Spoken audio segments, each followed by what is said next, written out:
for this presidential election. Dr. Anthony, tell us what's going on in the studio.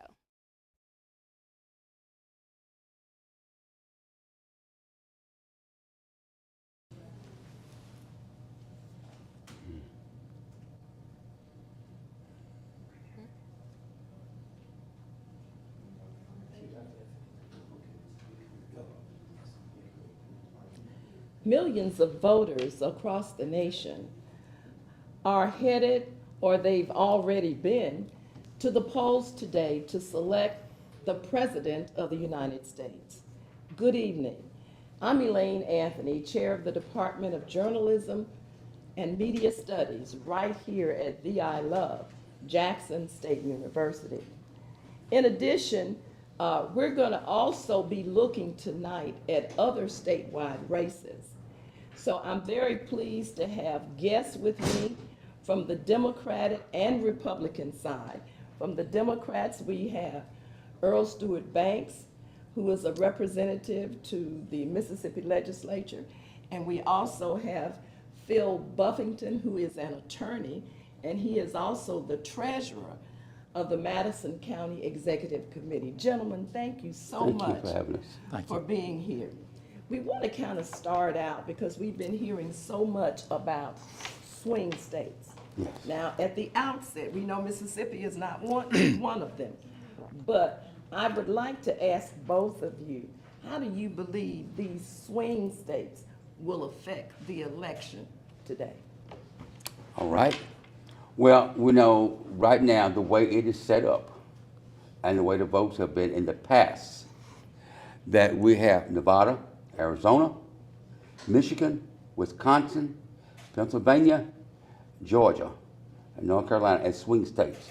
Now, what that means, of course, is that the other states have a history of voting red or voting blue. So those electoral votes are already like in the ball game for these candidates, Trump versus Kamala Harris. But of course, the election is not based on popular vote, it's based on electoral vote. You need 270 electoral votes to win the presidential election.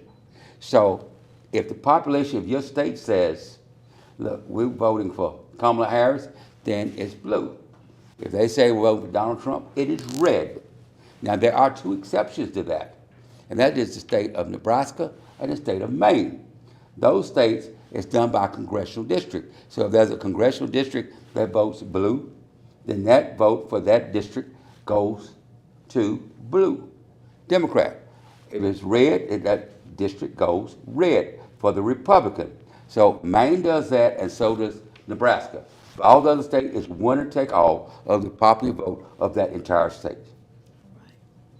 I would agree with that, and it's really an interesting process because, again, you can have people winning the electoral college and not winning the popular vote. That certainly happened in the past. Yes. But again, if you look at each of those states, when you break them down, they're more reflective of the country than some of the other states that are solidly red or solidly blue.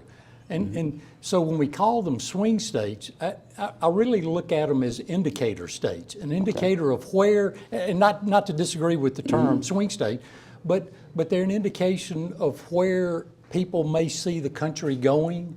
And that may be reading too much into it because those are 7 diverse states if you think about it. Yes. And really, if you stop and you think about the states themselves, they have changed over the years. For example, Georgia probably used to be more solidly red than it is now. And as the population grew around the larger cities, not the demographics, but basically it changed more to a blue state or a purple state. There would be an argument whether or not it was blue, red, or purple at this point in time in some people's camps. But I think what we really see is that people concentrating on those population bases because they are so large and they do have those delegates. And if you look at them, they will be the indicator of where we're coming. I don't know that Nevada's really going to be in play tonight because I really think if we stop and think about it, we could probably say 5 of those 7 may indicate where we are before we even get to the West Coast. And we hear a lot about Wisconsin, but we also hear a lot about Pennsylvania. Yes. In terms of those indicators. Why do you think those 2 states have really been in play? And I understand that the candidates have visited those states more than once. And that's an indicator, as you said. Well, and again, I think we're in an election that really is focusing on certain issues. And I think we could probably name off those issues. I mean, the economy's one, immigration's one, national defense is certainly in there, abortion is certainly in there. And really, when you look at those states, and you look at the polling numbers out of those states, there are a lot of similarities there in what people are wanting. I mean, again, if people are driven by their pocketbook, they may be more inclined to vote for Trump in this election. If they're driven more by a social issue like abortion, they're probably going to be driven to vote for Vice President Harris more in this election. I don't, and I don't know that Wisconsin and Pennsylvania, I start with this premise. All the country that I've gone through, and I think Representative Banks would agree, we got a bunch of wonderful states, and we got a bunch of wonderful people all over this country. And I don't know there's a lot of difference between the people in Mississippi and the people in Wisconsin when we talk about people per se. What our political views are may not always agree, but quite frankly, I think that's an indication. And when you have larger economies like Michigan, that may drive a lot of what's going on with the voters. And really, if we would concentrate more on the issues as opposed to the personalities, I think we as a country could be stronger going forward under either candidate. Well, I would just like to say, for example, in Pennsylvania, you have a very large state. And of course, the key to Pennsylvania, of course, goes to Pittsburgh and Philadelphia. And those 2 areas, when you look at them and you think about Philadelphia, and I've been there several times, you think about North Philadelphia and West Philadelphia. And that is a Democratic stronghold there in Philadelphia. And of course, if you look at what's going on in the suburbs. So when we look at these states and we look at certain counties, like for example, they've stated that Erie County, Pennsylvania, where Erie, Pennsylvania is located, is one of the telltale signs of what county or what that state is going to go for. So you, as we said, you have certain counties going to be your barometer. You have certain counties in those states that are also barometers within those states. So, you have Madison, Wisconsin, you have Milwaukee, other places. I don't know all the counties like these experts that study day to day because we have other jobs to do. But we try to learn and listen to the posters and learn as much as we can. And like you mentioned, Georgia is in play. And a lot of these places we're talking about are on the East Coast.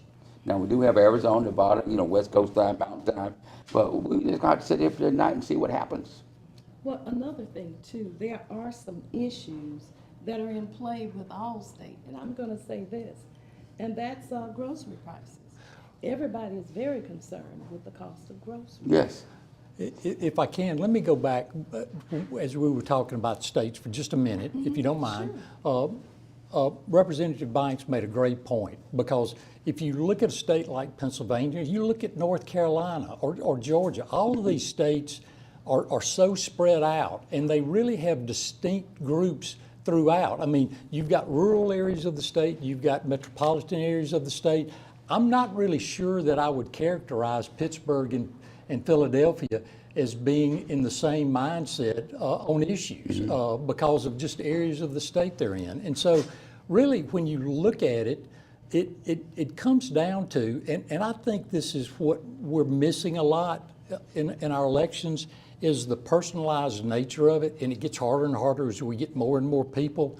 But when we have people out working voters and making issues known to the voters, I think that's probably one of the most effective ways to build a base that you can really rely on. And if you've seen that in the past. Yeah.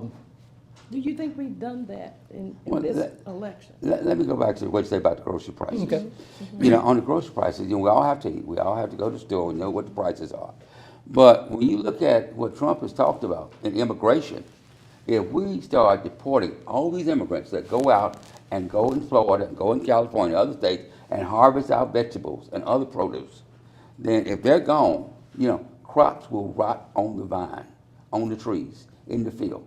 It's happened before. And I don't want to see that happen again. And I think that's a very serious indicator of the price of food in the future if we start deporting immigrants who go out there and plant the crops and harvest the crops.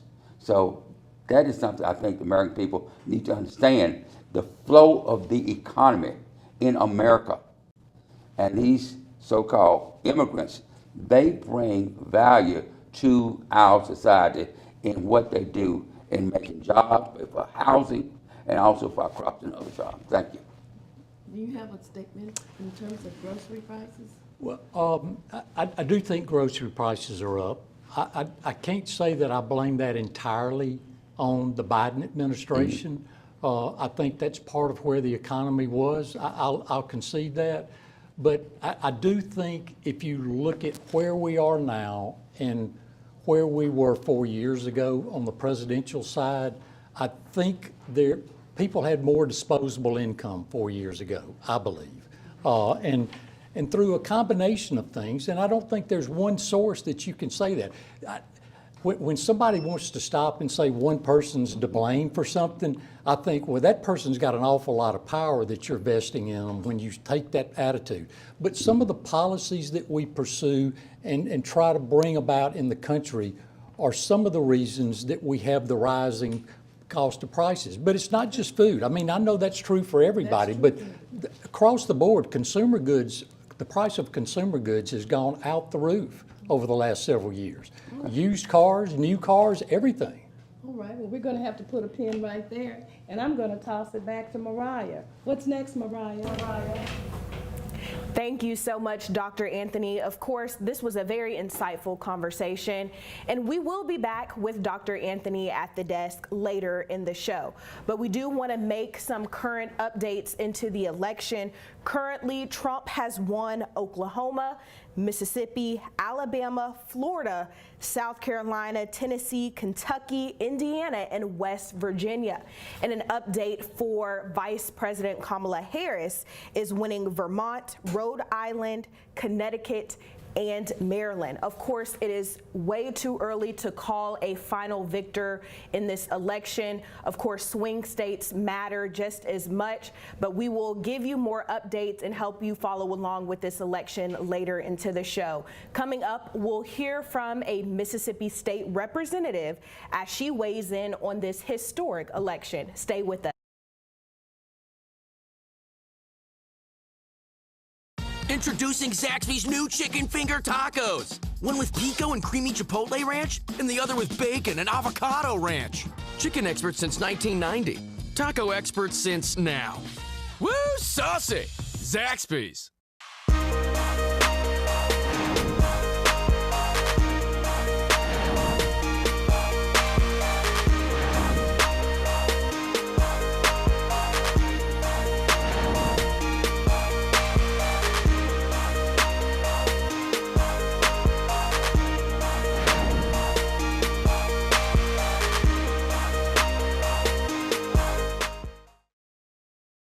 This is what we work for. The moments you live for. The joy. The heart. The wonder. At Entergy, we're dedicated to powering each moment. Today and for future generations. So we're leading the way with a cleaner, more reliable power grid to power every day. Because these moments matter. We power life. Entergy.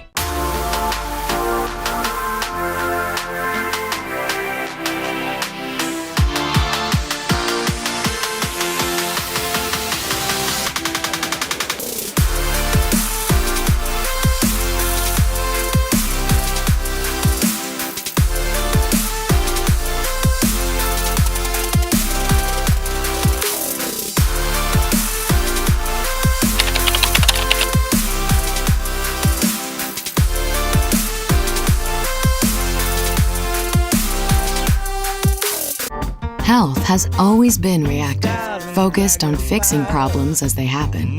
But with Blue Primary Care, we're taking a proactive approach, working with you to help you understand your health and empowering you to be healthy. It's time to prioritize you, your health, and your life. The results? Less worrying and more living. Blue Cross and Blue Shield of Mississippi. It's good to be blue. 3, 2, 1. Welcome back to JSU TV's 2024 presidential election coverage. I'm Mariah Norman, your host. Zakiya Summers serves as the Mississippi House of Representatives for District 68. I had the chance to talk to her about African American women and their continuous role in mobilizing the Black vote. Here's what she had to say. Zakiya, it's a pleasure to meet you. Nice to meet you too. Thank you for having me. Thank you so much for coming and talking with me today. Absolutely. Getting right into it, throughout your career, you've had plenty of opportunities and work in voter education, getting voter access, specifically for Black Americans. And so on an even more specific level, I want to talk to you today about Black women and their involvement with voting. And so my first question would be that Black women are consistent in mobilizing the Black votes, whether it's getting men, whether it's getting the older and younger generations. And so why is that? Why is it them? Well, it's because Black women are the backbones of our community. I mean, if you look at any space in this city, in this state, across this country, you're going to see Black women holding everyone up. I mean, men go to Black women, children go to Black women. We are used to holding it down and taking care of the family. There's a commentator that shared a story about how much Black women mean to him. And he said, if you are wondering what are the issues and what are the solutions to society's problems, you should ask a Black woman. And it's because what plays out in our government has such an impact on Black women the worst. In addition to that, Black women are the folks that are holding up our democracy. If you look at turnout, particularly for Democrats, Black women are the strongest voter bloc that we have. And so when it comes to what's happening with politics, education, healthcare, you'll see that Black women are at the top of that list as it relates to results, but we're also at the top of that list when it comes to how we can make things work, how we can make things work better and more equitably. And like you had mentioned, backbone of, the Black votes, mobilizing the Black votes, and them being a huge voting bloc. So with them having such an involvement and being a key part with the Black votes, what are some threats to, Black women voting and their voting rights and just their involvement? What are some threats to them? Well, I would say that Black women are definitely on the ballot. I mean, not only do we have a Black woman that's running at the top of the ticket, that we look forward to her winning this election and becoming the next president of the United States of America, but we also have many positions and races on the ballot that impact what happened with women. And not just women specifically, but what happens with families and with communities, which we know play a role in what happens with women. So if you think about healthcare access, reproductive justice, criminal justice reform, voter access, whether or not we have a Department of Education, whether or not we have police that can be held accountable when they're committing awful things in our communities, whether or not we have Head Start or access to SNAP benefits or welfare programs that benefit the state of Mississippi.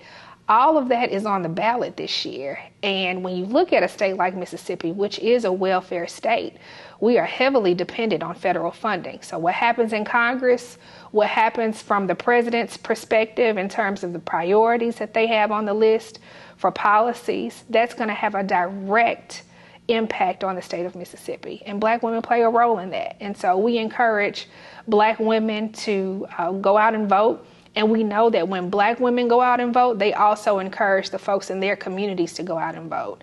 And so it really becomes a full circle moment. We have an opportunity this year to make a historic impact on what happens in our state and across our country. And speaking of going out to vote, the presidential election has been the focal point of this year. But for the future and looking locally and statewide, what would you say to women, specifically Black women, in being active and involved on these local and state levels? Absolutely. I would say a couple of things. Yes, there has been a lot of attention paid to the top of the ticket, but we have several races that are going to be on the ballot, including a U.S. Senate race, all 4 congressmen, Supreme Court justice, some local elected judges, even election commissioners. All of these positions, and we say make sure you vote down ballot, play a role in what happens in our communities. And so don't just go and vote for president. We know that there's a lot of attention and energy around that, but make sure you go all the way down the ballot. You may even have to flip the ballot over to complete that ballot before you put it in. The second thing I would say is we need Black women to run for office. If you look at the state legislature, we are, a few percentage points in that legislature. That is a heavily white male-dominated body.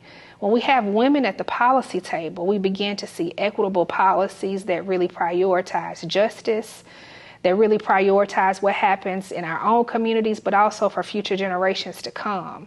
When we talk about voting, voting is a team sport. It's not just a one person, one vote idea. It is really making sure that people have equitable access, unfettered access.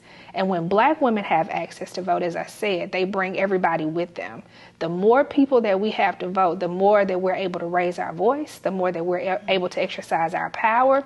And we know that our political power is rested in our economic power. So when we vote, we also benefit economically, and we definitely need that in our communities where our Black women are. And to end off, the theme is Mississippi Votes 2024. That phrase right there, Mississippi Votes. What does that look like to you? What does that phrase mean to you? Mississippi Votes 2024 means to me that we're showing the country that we are on the map. We are not just in the news when we're having crises or we're having issues, but we're on the map when it comes to us exercising our birthright. As U.S. citizens, we have a citizenship right to be able to vote. And so Mississippi does matter. We know that we're a red state, but we have an opportunity to switch that over to maybe even becoming a little bit more purple or even blue. And I think when we begin to take away voter suppression methods and really help educate and help people understand how important it is that their civic role is, then we'll begin to see the change that we need for the state of Mississippi and for our communities. Thank you so much, Zakia. Thank you. It was an interesting conversation I had with Representative Summers as she discussed how Black women continue to be that influential role in garnering those votes for African Americans. I would like to make another note of an update on this presidential election. Of course, I mentioned earlier, Trump has won the state of Mississippi along with Roger Wicker. Trump and the state of Mississippi carrying 6 electoral votes. But now young people have the opportunity to engage in their civic duty of voting, and their votes are extremely crucial to the turnout to this election. JSU's Precinct 49 did see students come and cast their ballots this morning. Take a look. Precinct 49 is officially open for voting. Jacelyn Colbert was the first of 3 students voting this morning at Precinct 49 and says it is her first time voting. We have to push that narrative on our people because the trailblazing men and women before us did not die. They didn't go through the things they went through just for us to not vote. Colbert and others spoke about the importance of this election and why. Whether someone votes for who I want them to vote for, as long as they get out and vote. I just wanted to see good changes happen, and it's really important for me because I want to see a good world for my kids, really. I'm gonna give you this back, and what I want you to do is sign on number 14 for me. Even alumni of the university, Sierra Pickens Jackson and local Kersey Burkett says they are well aware of the importance of voting. A relief because I knew who I went for and I know what I needed to do. And in order for me to see the change we need, I did what I needed to do in it. Actually having relatives that can actually pass down real life stories of how they were denied this right and how they had to push and how they had to march and fight. I feel like I don't want their works that they did in the past to be in vain. Excited to cast his presidential vote for the first time, student Cedric Owens says he appreciates the convenience of the voting location. We have a voter precinct on our campus, so all students have to do is walk out the rooms to get here. Registered at Jackson State. Precinct 49's manager, Jean Levine, says she assisted students who were not on the official poll book. When you're not on the poll book, we don't let anybody leave without voting. The affidavit ballots are sent downtown to the Election Commission office, and then they will run those names, those affidavits, against the registration in the major system, in the overall system. I'm here outside of Precinct 49 on Jackson State's campus, where students and local communities happily casted their vote for the presidential election. Several student-led activities took place on campus today to encourage others to get out and vote. I'm Trinity Jones, JSU TV. 2, 1. Students are active, engaged, and excited about being a part of a pivotal presidential election. Coming up, we have in studio analysts ready to break down the numbers and ready to give insight on what we are seeing in this historic election.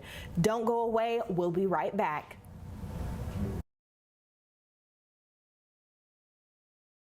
Introducing Zaxby's new chicken finger tacos. One with pico and creamy chipotle ranch, and the other with bacon and avocado ranch. Chicken experts since 1990. Taco experts since now. Woo, saucy! Zaxby's.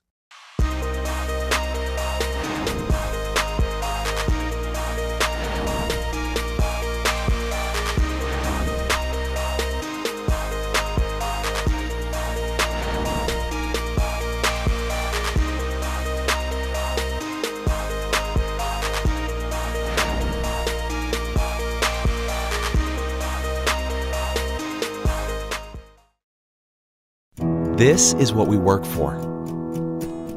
The moments you live for. The joy. The heart. The wonder. At Entergy, we're dedicated to powering each moment. Today and for future generations.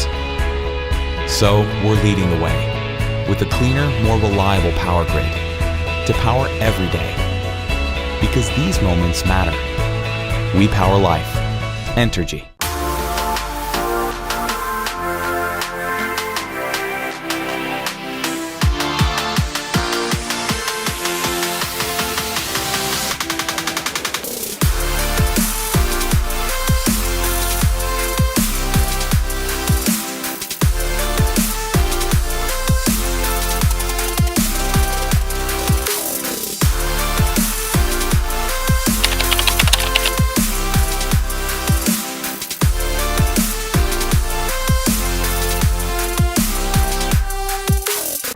Health has always been reactive, focused on fixing problems as they happen.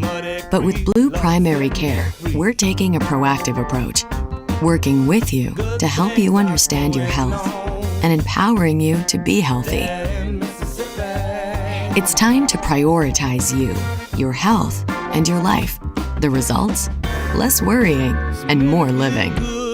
Blue Cross and Blue Shield of Mississippi. It's good to be blue.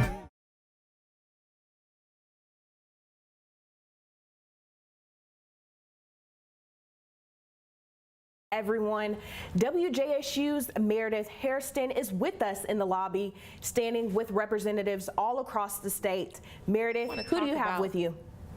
Hey.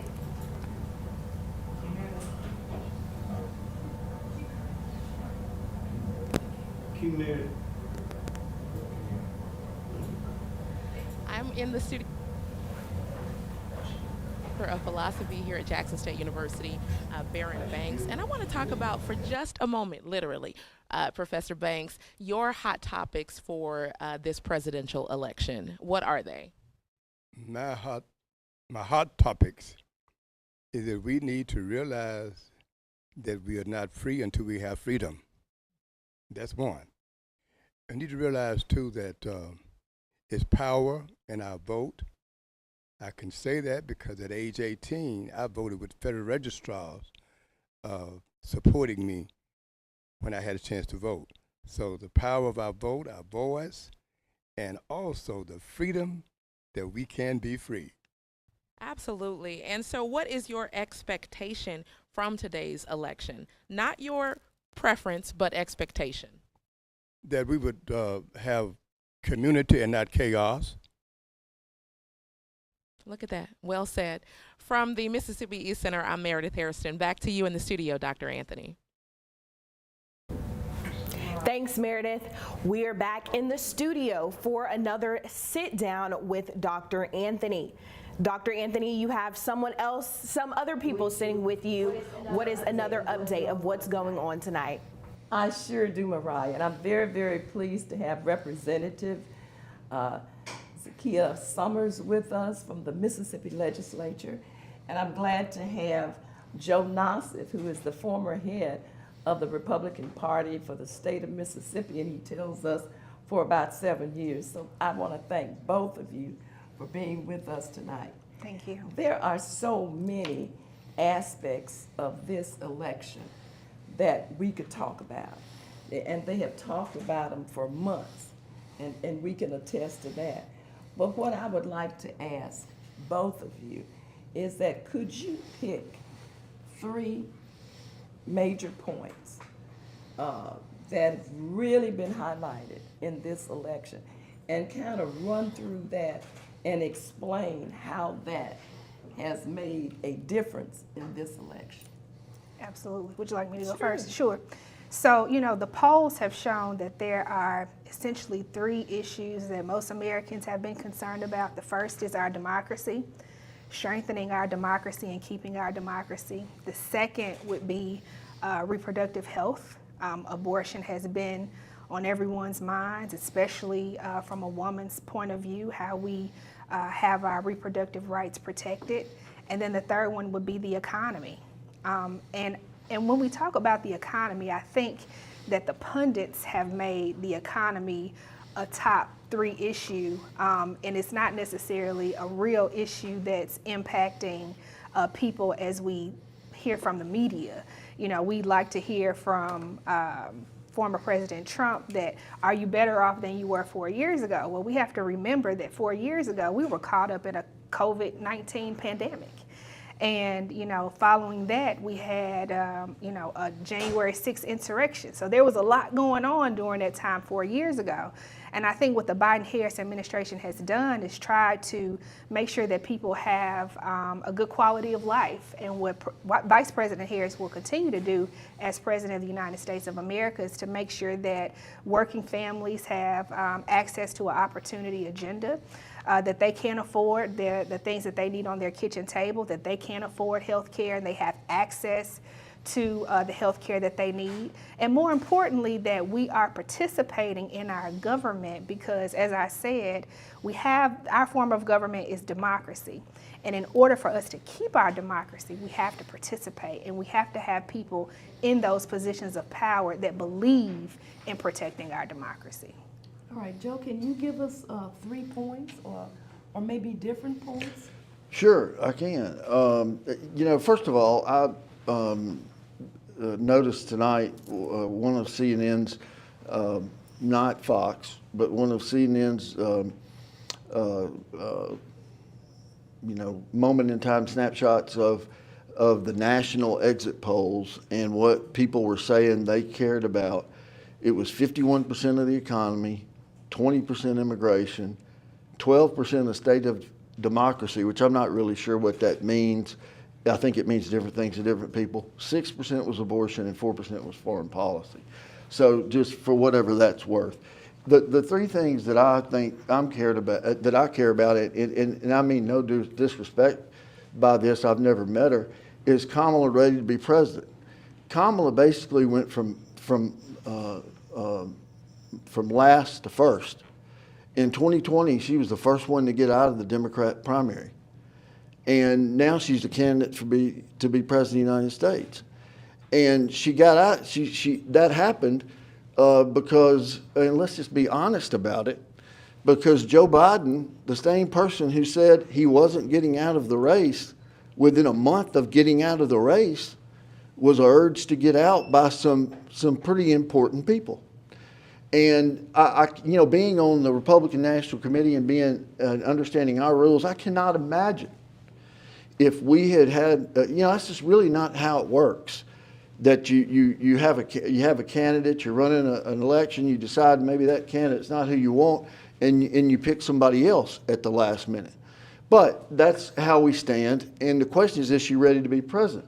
72%, and this has been the case for a while, of the American people are unhappy about the direction of the country.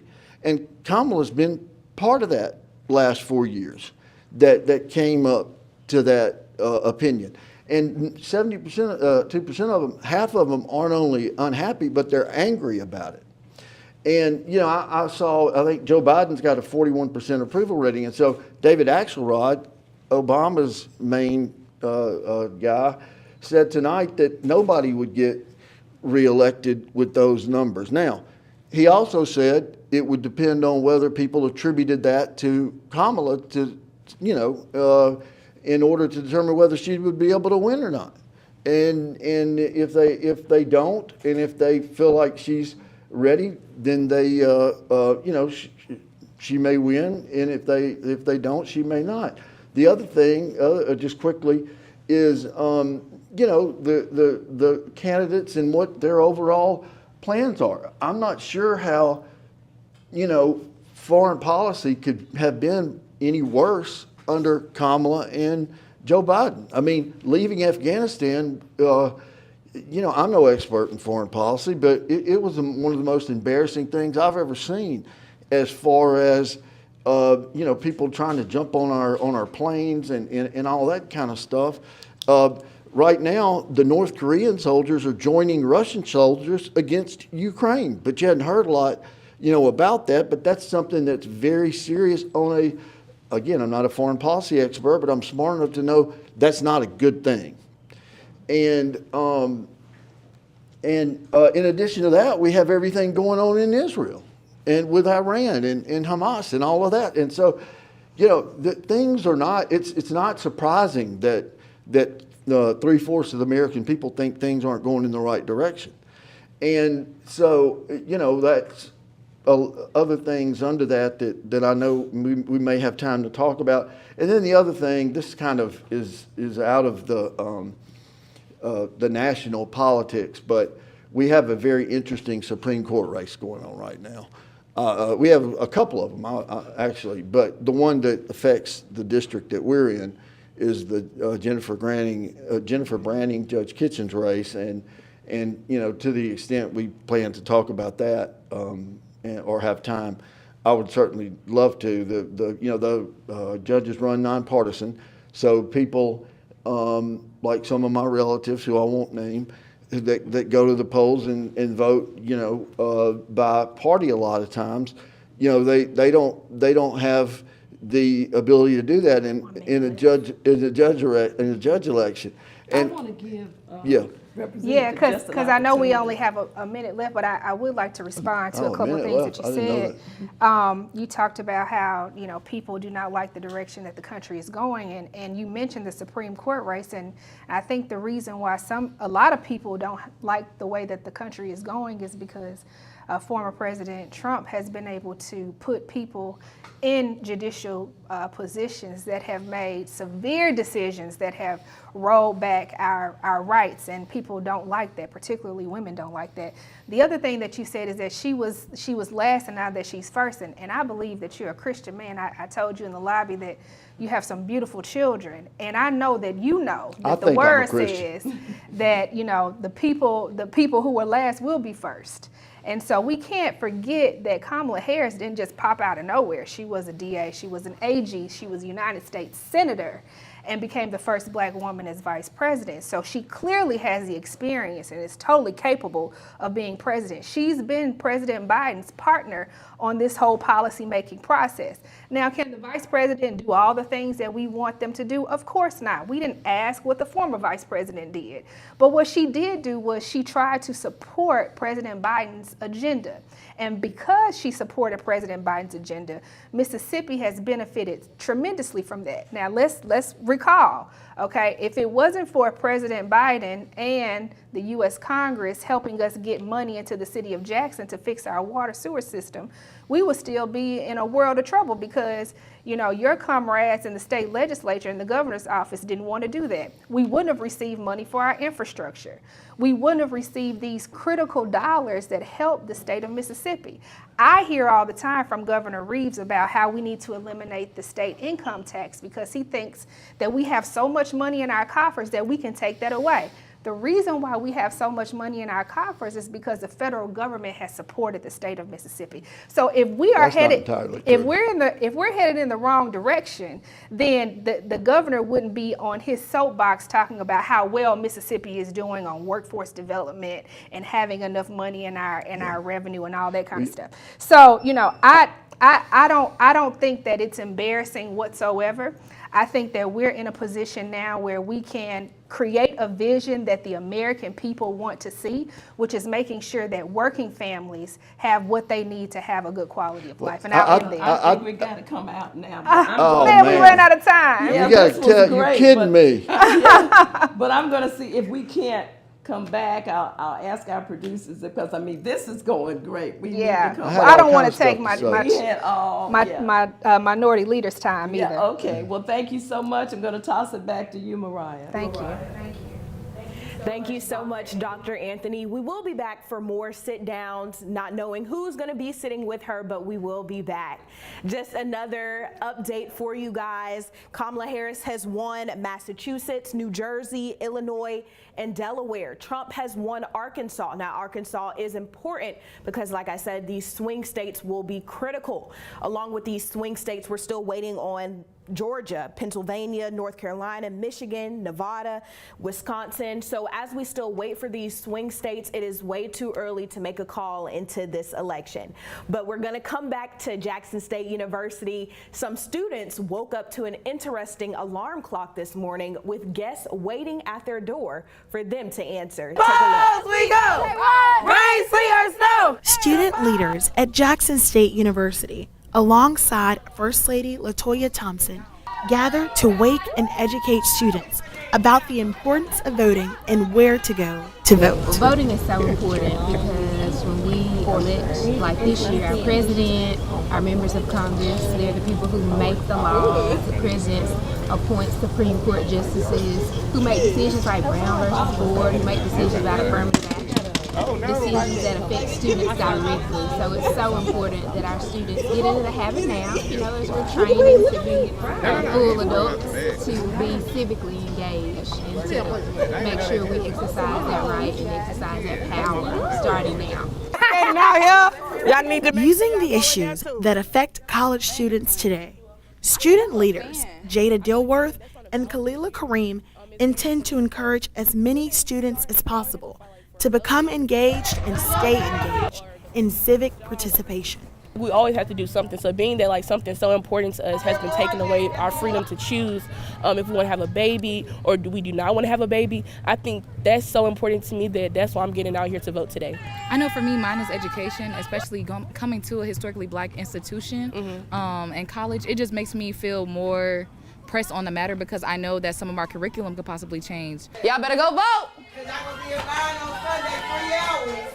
It's important to make sure students are involved in the voting process because they spend 4 years of their life here in the city of Jackson, at Jackson State.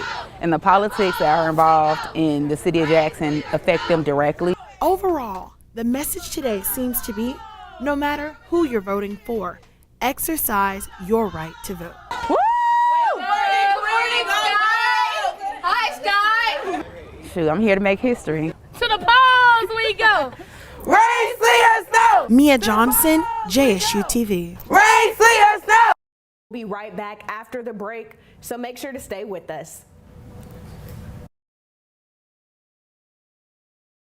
Introducing Zaxby's new chicken finger tacos. One with pico and creamy chipotle ranch, and the other with bacon and avocado ranch. Chicken experts since 1990. Taco experts since now. Woo, saucy! Zaxby's.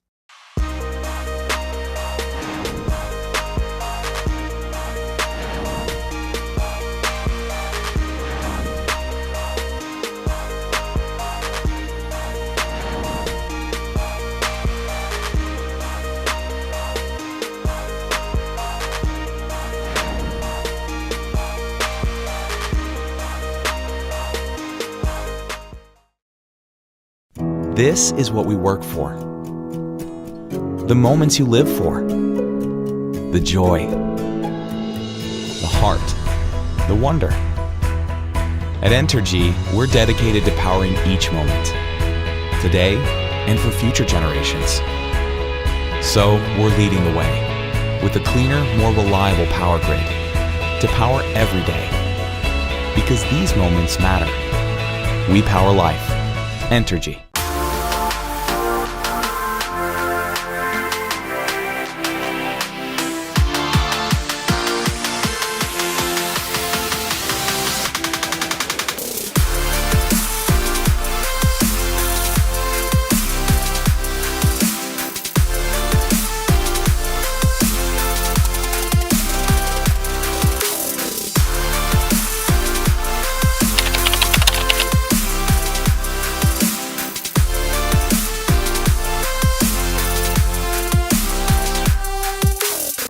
Health has always been reactive, focused on fixing problems as they happen. But with Blue Primary Care, we're taking a proactive approach, working with you to help you understand your health and empowering you to be healthy. It's time to prioritize you, your health, and your life. The results? Less worrying and more living. Blue Cross and Blue Shield of Mississippi. It's good to be blue. Welcome back to JSU TV's live election coverage, Mississippi Votes 2024.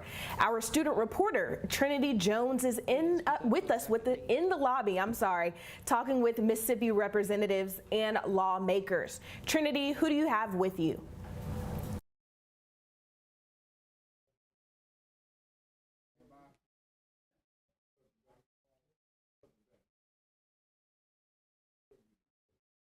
Yes, Mariah, we're still super excited to see the rest of the results for this night's election.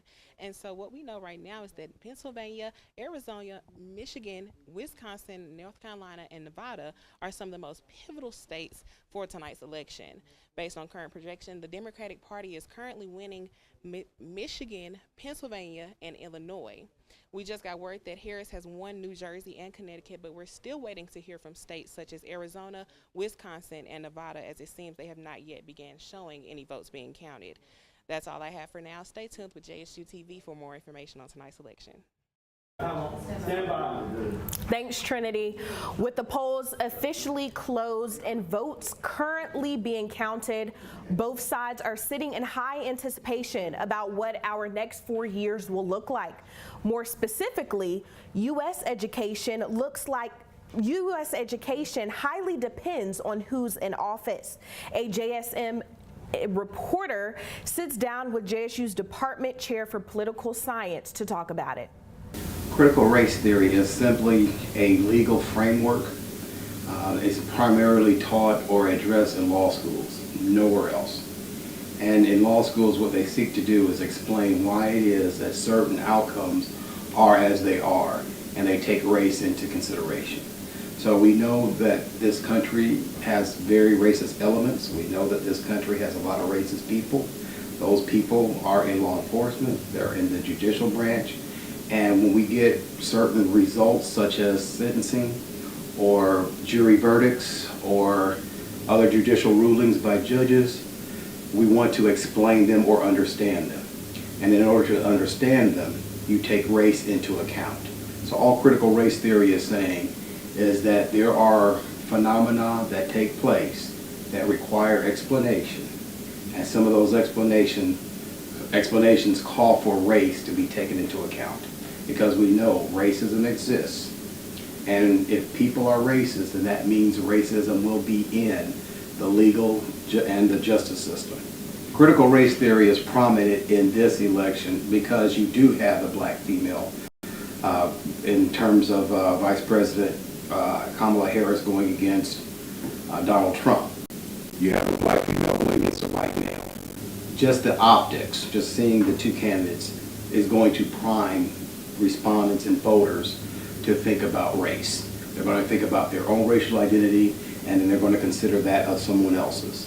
And they're going to look at the two candidates to determine who's going to best represent them in terms of race, as race as a factor. And so critical race theory is being used primarily from the Republicans as a way to galvanize their voters, mobilize their voters to oppose Kamala Harris. Kamala Harris is not talking about race. She's not.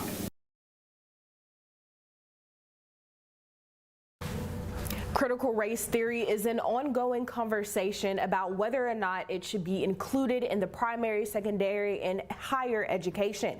However, whether schools see CRT or not depends on who's in office.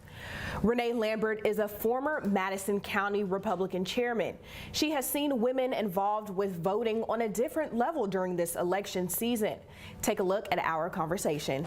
Renee Lambert, it is a pleasure to meet you. Thank you so much for coming to talk with me today. Thank you for the invitation. It's my honor.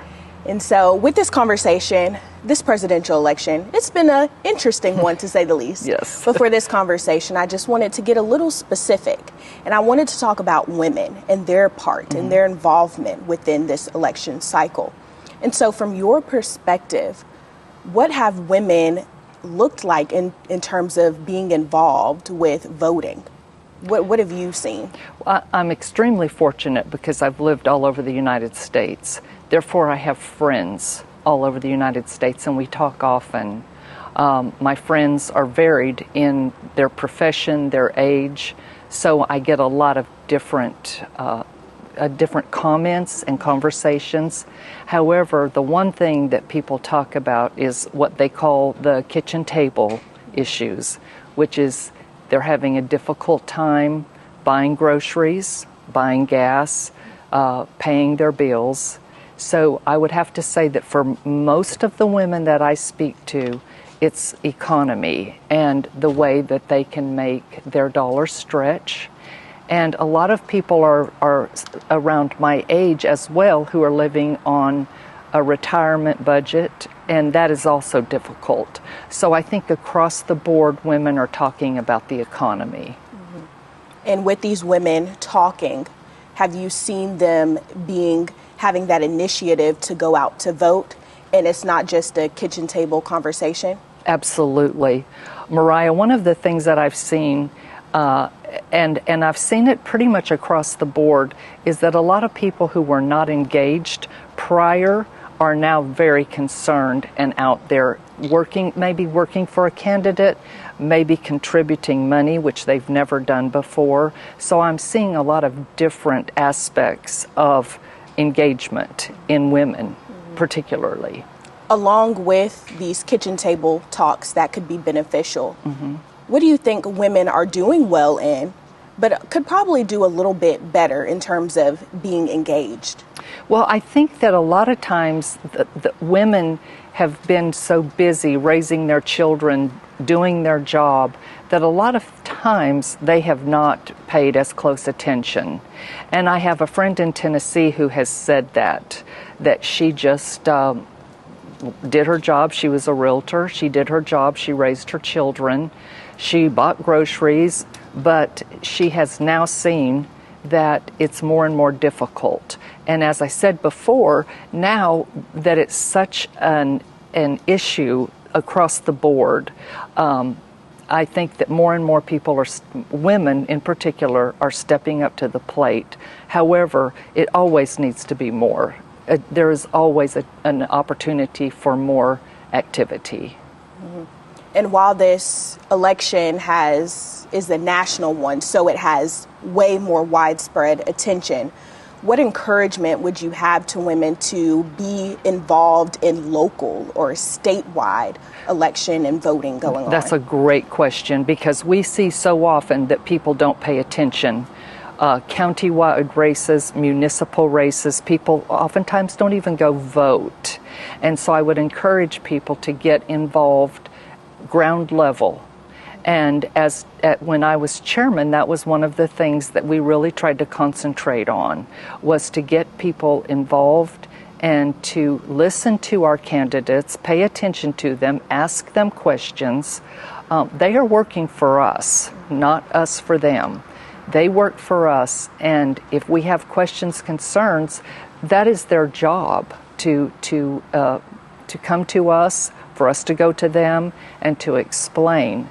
So I would like to see more people involved, municipal races and county races. So would you say that local is just as important as as voting for a president? Absolutely, it is, because you've got to start building that foundation of the kind of party, community, and state that you want. And it has to be, you have to have a foundation no matter what you're talking about. And politics is the same thing.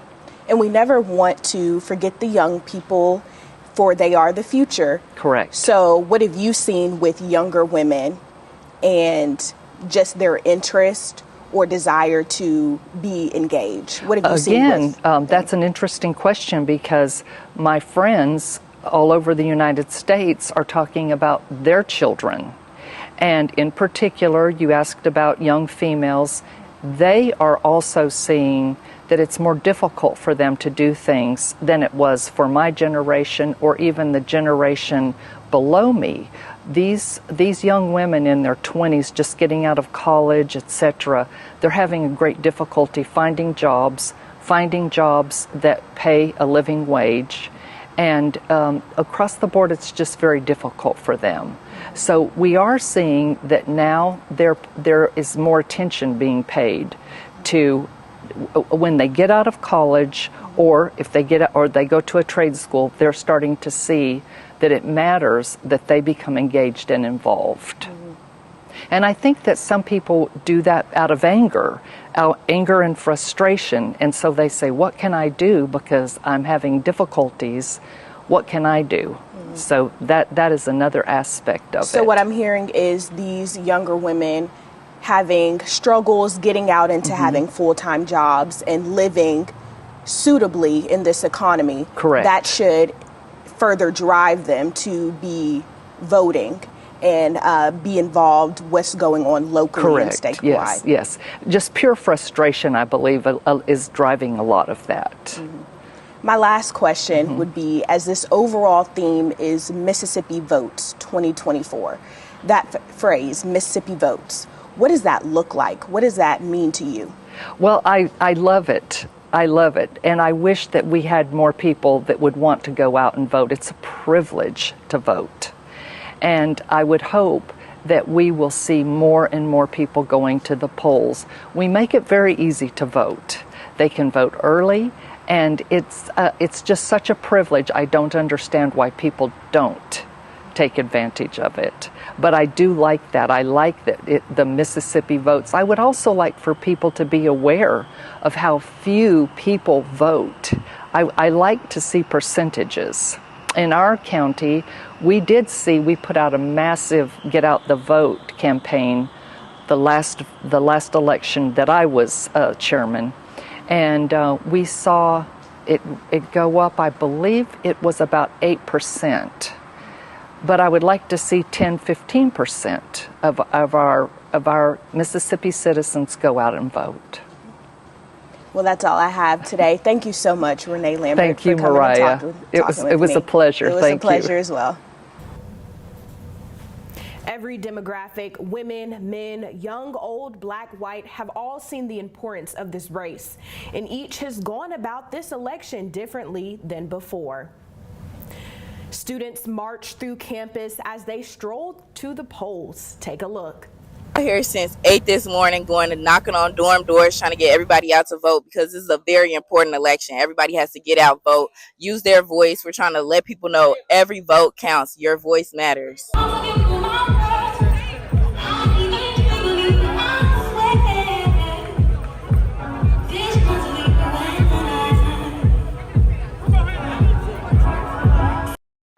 Hi, my name is Tramel Weeks, and I am the owner of Road Dogs Food Truck. And we are here today to support the campus in its initiative to get our students to the polls. So we are strolled to the polls today. Probably one of the most important days could be of your life. The change that it could make in our voting, our voice, and our ability to vote, how important that is.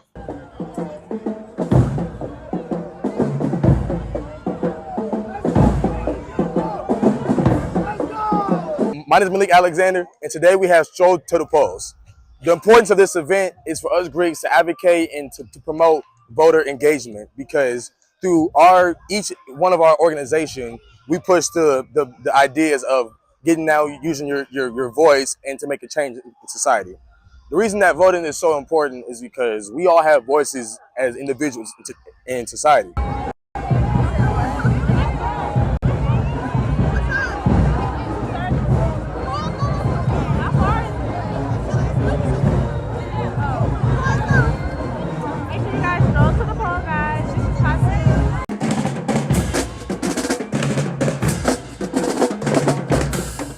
Here on today at the Stroll to the Polls event, because it's very important that we get people within our generation to go out and vote, because it influences them to let them know, like, if you see other people that are closer than within your age voting, you can do the same as well. Introducing Zaxby's new chicken finger tacos. One with pico and creamy chipotle ranch, and the other with bacon and avocado ranch. Chicken experts since 1990. Taco experts since now. Woo, saucy! Zaxby's.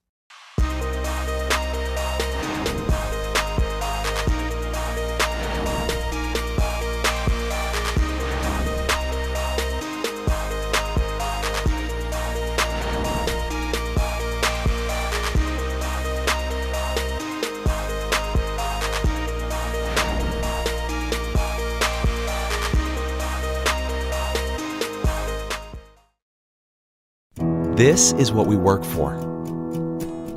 The moments you live for. The joy. The heart. The wonder. At Entergy, we're dedicated to powering each moment. Today and for future generations. So we're leading the way with a cleaner, more reliable power grid to power every day. Because these moments matter. We power life. Entergy.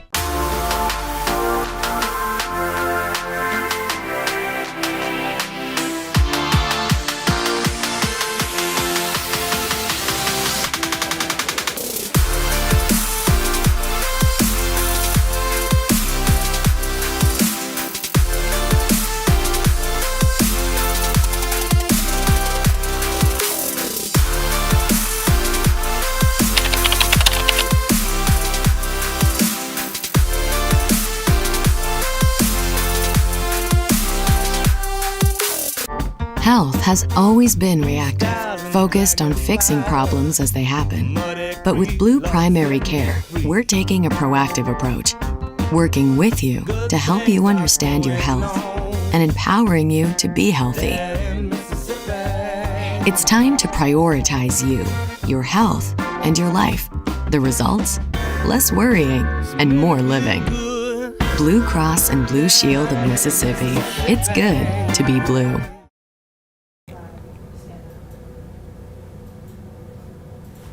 Welcome back to JSU TV's coverage of Mississippi Votes Election 2024. So much at stake tonight in this historic election. Our reporter Desmond Matthews is now at the Republican watch party at the Westin Hotel. Desmond, what's going on over there? Yeah, Mariah, I'm here at the Westin Hotel for Senator Roger Whittaker's watch party. Now, let's step out of the way real quick so you all can see what I am seeing. So several people are gathered in this ballroom. They actually have live music, and the energy in the room is up because Senator Wicker has won his seat again. Now, he has been holding this seat since 2007, and now he has won again, just defeating his opponent, that being Democratic candidate Ty Pickens. Now, I have been told that Senator Wicker and Governor Tate Reeves will be in shortly to talk and just enjoy this victory that Senator Wicker has accomplished once again. Now, that is all that I can tell and show you for right now, but we will have continued coverage throughout the rest of the night here from the Westin Hotel. But I'm going to transition because you see me here right now in a nice suit and tie, but we're going to transition and see me in a different light as I was at a local barbershop talking to a barber and one of his clients about the importance of voting. Take a look at Barbershop Talk. Thank you for joining us here on JSU TV. I'm Desmond Matthews. Thank you for tuning in to our election coverage for 2024. And I am here at Tracy's Premier Barbershop with Mr. Tracy Smith, and also joined by Coach Victor Evans. And we're just going to talk about some politics. You know, the barbershop is a safe place where we usually talk about sports, good food, even some women. But today we're going to specifically talk about politics. Got an upcoming election coming. You know, presidential election is one of the big things on the ticket, that being former President Donald Trump and Vice President Kamala Harris. So I'm just going to start off with you, Mr. Tracy. You know, you've had a couple more years to vote than I have. I've only had, I think, 3 thus far. You know, what has been the voter turnout that you've seen over the years as you've been going to the polls? Well, we, as black people, I don't think we get out and vote like we should. People have died for us to have the right to vote, and we don't take advantage of the liberties that we had. Mm-hmm. I mean, as black people, we couldn't vote back in the day. You're right. And I counted the privilege to be able to vote. My daddy, he was born in Monday, Mississippi. That's over there where Emmett Till was at. Mm-hmm. And he wasn't going to be in his house and didn't vote. Right. So let's just say, like the Bible say, train up a child in the way he should go, and when he's old, he won't depart. It hadn't departed. The Mm-hmm. reason it hadn't departed is because it was instilled in me. Right. The T-shirt that I have on is We Vote Mississippi. Some years ago, matter of fact, on the back of the shirt it says November the 5th. That's the exact date that we vote now, on November the 5th. So this was like 2-3 elections ago. We went out and knocked on doors and registered people to vote.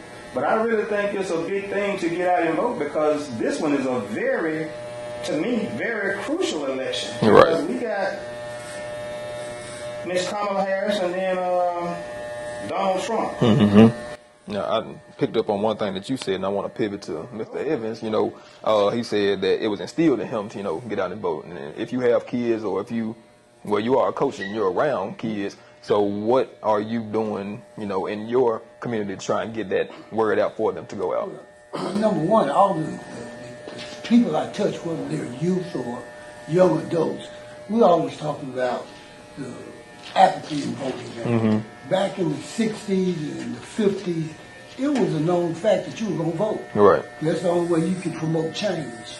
Right now, I think there's an apathy in our community. We're not as right now, we don't vote like we should. Yes, sir. The turnout is not like it should be.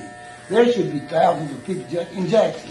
Our voter turnout in all these even local elections in these municipalities are very low. And I don't think it is. I think because the older generation, they had a reason to vote, back in the 60s. Right now, I don't think our young people understand the importance of getting out to vote. And we talk about it all the time. I'm in the gym, whether I'm training kids or coaching, or whether I'm in a classroom setting. We always talk about the importance of voting. That's the only way we can have change. Yes, sir. And if we don't have change, we're going to get the same thing we always got. Yes, sir. And it's important to have that change, and this is just really to both of y'all. How do we try to get that message out to the youth?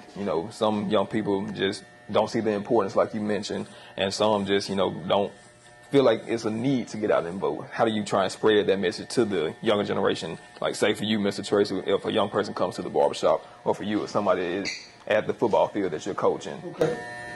Well, basically, it's about having voter registration drives. Mm-hmm. It's about being on college campuses. See, I think we miss it on the college campuses a lot, especially historically black colleges.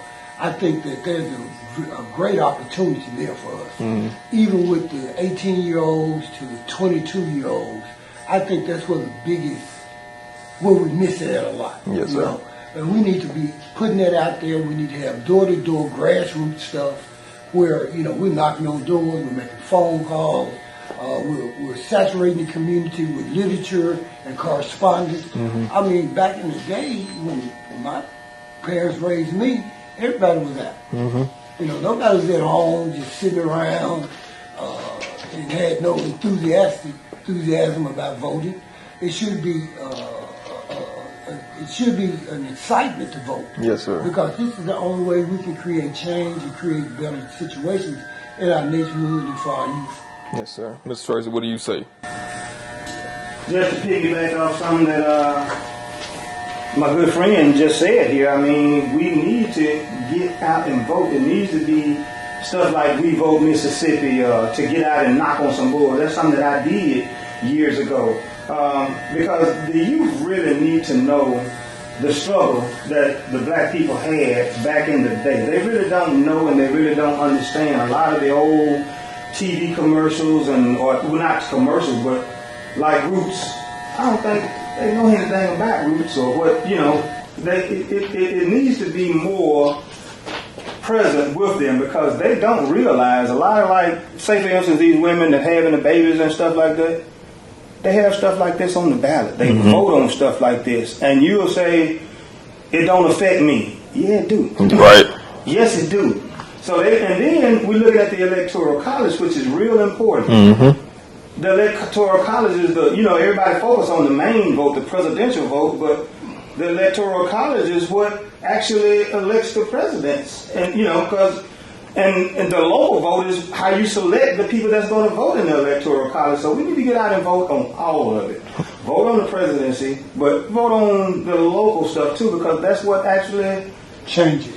Well, we'll be right back after this quick break on JSU TV.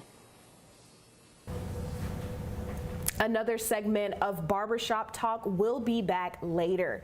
We are now in the studio with Dr. Anthony once again. Dr. Anthony, we've seen more returns coming in, and I know you have some new guests sitting next to you. What's going on now? Thank you so much, Mariah. We do have some new returns coming in. Donald Trump has taken North Dakota, South Dakota, Nebraska, Louisiana, South Carolina, and Wyoming. Kamala Harris has won New York. I'm so glad to have with me former Governor Haley Barbour, and I have Representative Robert Johnson. And I really want to focus in on the economy. They have laid out a plan for the economy, but I would like the two of you to break it down as to how will that affect the state of Mississippi? Well, I mean, Kamala Harris has talked about the economy, but not really said what she would do differently from what President Biden's done. And of course, most Americans, according to the polling, think the economy is weak, bad, and that it's because of the policies. Trump, on the other hand, has talked about the economy in bigger ways, but I think the difference will be that we've seen in the oil industry, the Democrats have really damaged the oil industry from the very first day he was president, when they shut down the Keystone Pipeline, started limiting fracking, started limiting the leases of both offshore and onshore. And as Robert knows, because he's from an oil and gas part of the state, all of this hurts the Mississippi economy. It hurts our jobs, particularly at a time when agriculture did not have a good year. And it's not just Mississippi, but it's all over the country. But we're going to see a lot of farmers, because of low commodity prices and high inputs to grow those crops, a lot of them are literally going to go out of business or not going to farm next year. USDA, the Department of Agriculture, estimates that maybe 20% of all active farmers will not farm next year. Representative Johnson. The governor is right about the oil industry and the impact that it had, but I don't think that is the signature of the Biden administration. I think that there was a balance where you spend some time focusing on the production of oil, but you also have to focus on the climate. But more importantly, I want to talk about what Vice President Harris and her running mate Tim Walz what they're talking about in terms of their economic plan, and that is they want to provide tax cuts for over 100 million working class Americans. They also understand that housing and people being able to purchase housing is important to the growth of the economy. So she wants to put federal funds into areas where it would make it easier for first-time home buyers, all the way to the extent of taking and providing a $25,000 grant for first-time home buyers. They also understand how important it is to support small businesses. You ask how does it affect the state of Mississippi? Under her economic plan that she has authored, that she has laid out, that nobody talks about that much, one of the things that she focuses on, even when she talks about lowering grocery prices, is focusing on small businesses and small manufacturing and tech startups. She understands that the future of our economy, especially in a state like the state of Mississippi, is built on not large corporations, not large oil companies, but small manufacturers and small businesses. And we need to do more as a federal government, and she intends to do more to support working class families and small businesses and small manufacturers. We used to be a state that thrived on small manufacturers. The furniture business in Northeast Mississippi, the timber business with Georgia Pacific International Paper Company down in Southwest Mississippi where I'm from. Her intention and her goal is to go back to that and understanding that every state is not a place where you have a corporation that's going to provide 8,000 jobs in one place. Sometimes you need to support those small manufacturers that are local and take care of their communities. Of course, the problem with that is that the Biden administration, the Biden-Harris administration, their policies have driven up costs for small businesses. She wants to put government price controls on small businesses' products. I don't think many people will approve of that, but we have seen this outrageous inflation. You know, in the first year, inflation went from 1.4% in Trump's last month to more than 9% in Biden's, at the end of Biden's first year. And this is what's driven up costs. This is what's driven up interest rates. The Fed has tried to help. And I'll give them some credit. They hadn't done a bad job, but what they were having to fight against was outrageous spending. I mean, the two of the big acts that they did in the first year cost trillions. That's a hard word for a governor to say, trillions, but they did cost trillions. And the automobile industry was forced to put everything into electric, and now we've seen in recent days Ford backed out.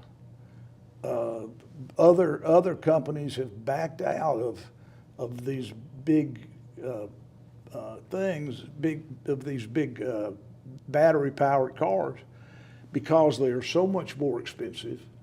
The batteries are incredibly expensive, but the batteries are incredibly heavy.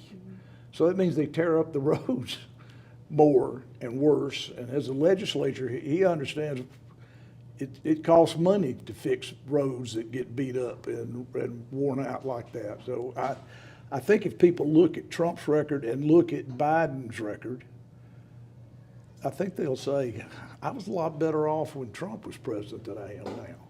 Well, I would disagree with, he's right about the inflation going up, but part of that was because of the number of manufacturing jobs we lost under Trump, and he inherited an economy. Even though the inflation rate was down, it took some time to get that inflation rate back and to recapture the jobs that Trump pretty much drove out of the state. And if you look at President Trump's economic policies that he plans to invoke in his new administration, one of the first group of people to come out and say, no, that tariff idea is a terrible idea, were Mississippi farmers. They say it would kill us. It would destroy our industry, and we don't need to do that. And so, everybody talks about what happened during the Biden administration, but nobody talks about what happened during the Trump administration. Trump talks about what he's going to do. We had an opportunity to do it, and the American people said, no, you didn't do a good job, and we don't want that anymore. And again, I go back to the policies. I mean, the governor brought up something. He's right about what electric cars do to roads. He's right about how heavy the batteries are. But we just invested $356 million in a battery plant in Northeast Mississippi. So clearly, the state of Mississippi has invested in the idea of building or supporting electric vehicles. But what I will say is that I think everybody had to back up a little bit on electric vehicles. One of his biggest supporters is the owner of Tesla. Certainly, I don't think Trump is suddenly going to turn around and say, no, we don't want electric vehicles. But there has to be a balance. There has to be an understanding. And it's a developing industry. But it was all brought about by the fact that all you got to do is look at hurricane season and what has happened with the climate. Everybody wanted to see something new happen on carbon emissions. And so electric vehicles was one way to look at it. And so, but that balance has to be created. But I want to go back to, again, creating $100 million in tax cut for 100 million working class families is very important, and supporting small businesses is the most important thing you can do for the state of Mississippi. All right, well, thank both of you very, very much, Governor. Representative Johnson, we want to toss it back now to Mariah. Thank you so much, Dr. Anthony, for this insightful coverage. It's offered a great perspective for what we are likely to see in the coming hours and days. This election has been a contentious one, to say the least, and depending on how it turns out, it will be a historic one. Thank you, Dr. Anthony, and all of our Mississippi lawmakers who came on tonight. Still to come, we return back to the barbershop to hear more from local voters who want to have their voices heard. Stick with us. We'll be right back. Introducing Zaxby's new chicken finger tacos. One with pico and creamy chipotle ranch, and the other with bacon and avocado ranch. Chicken experts since 1990. Taco experts since now. Woo, saucy! Zaxby's.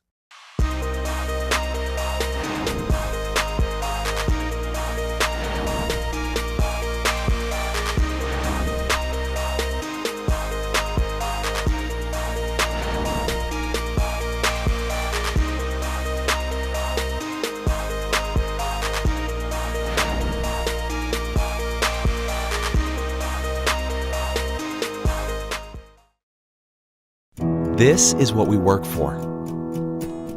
The moments you live for. The joy. The heart. The wonder. At Entergy, we're dedicated to powering each moment. Today and for future generations.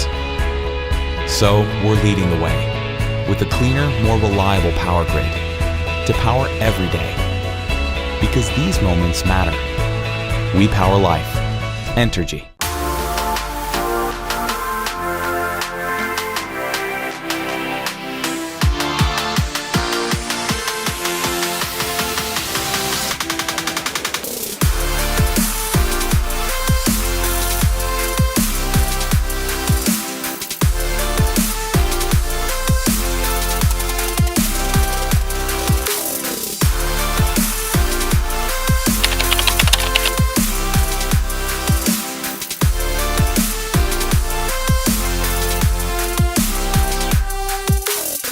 Health has always been reactive, focused on fixing problems as they happen.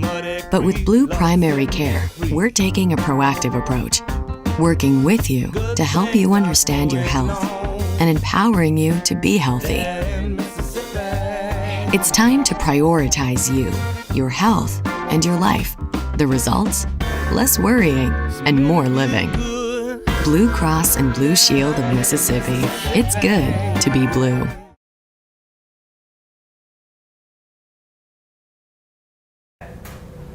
Welcome back to JSU TV. Here is part 2 of that barbershop talk. Welcome back to our election night coverage here on JSU TV. I am Desmond Matthews, and I'm joined again by Mr. Tracy Smith and Coach Victor Evans. And this time I'm in the chair. I needed this haircut for tonight's coverage. Just picking back up on our conversation from earlier, spoke about the two candidates, that being Vice President Kamala Harris and former President Donald Trump. Mr. Tracy, just talking about, those two candidates, have you seen anything on, social media or the news that has, kind of swayed your decision for you, wanting to or not wanting to go to the polls? Well, I'm going to the polls regardless, but January 6th, the insurrection. I mean, the man said he'll turn the army on the American people. He wants to be a dictator. I don't understand it. So, I'm definitely going out to the polls. A lot of my clients, came at me with, why would I want a woman to lead me? My mama led me. Right. So my thing is, man, it's very important to get out to these polls because I'm definitely a Democrat. I vote my money a lot of the times. The Republicans talk about how, they come at you with religious matters.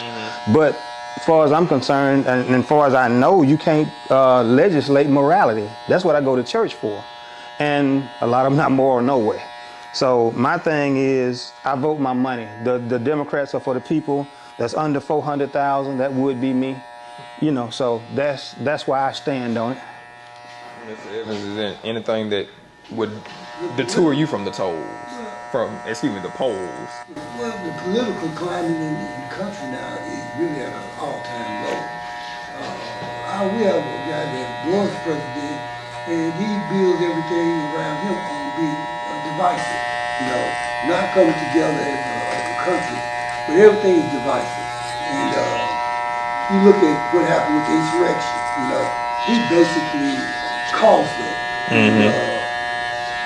The stand he takes on women, the stand he takes on minorities, all this stuff is affecting our communities. So we would need to vote to make to create change. You can't vote for. I can't vote morally for a person who has basically been convicted of 32 crimes, been convicted of crimes against women. So, if we don't get out, that has swayed my decision where and when I'm going to vote and who I'm going to vote for. Yes, sir.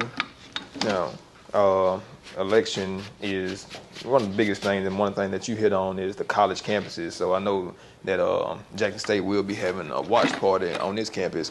Do you think that's something that every campus should have? Of course.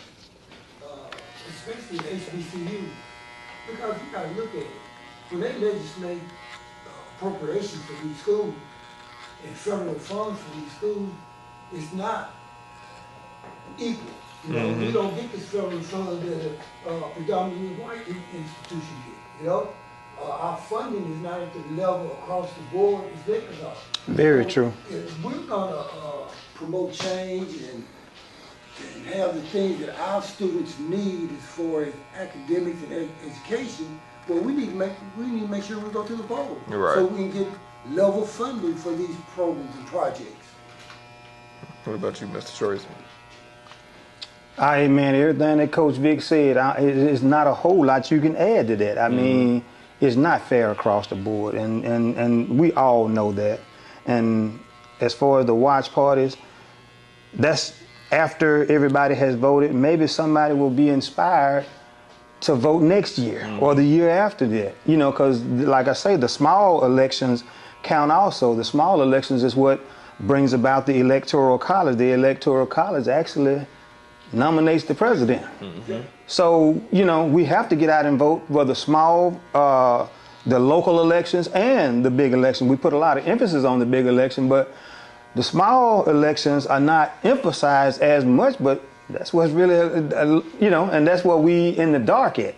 So everybody needs to get out and vote. I'm not telling you who to vote for, because everybody has their own conviction. That's something I learned from We Vote Mississippi. When we was out there, we couldn't talk about what party to vote for. You couldn't tell them I'm a Democrat. You just had to get them registered to vote. So my thing is, I'm neutral, but Go out and vote. Everybody needs to get out and vote because it's going to affect you one way or the other.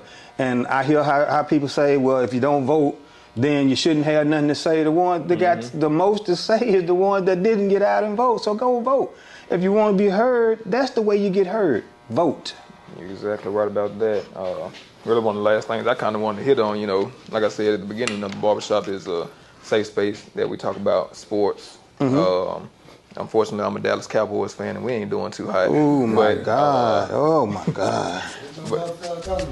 Nah, we ain't going to get off too deep into that.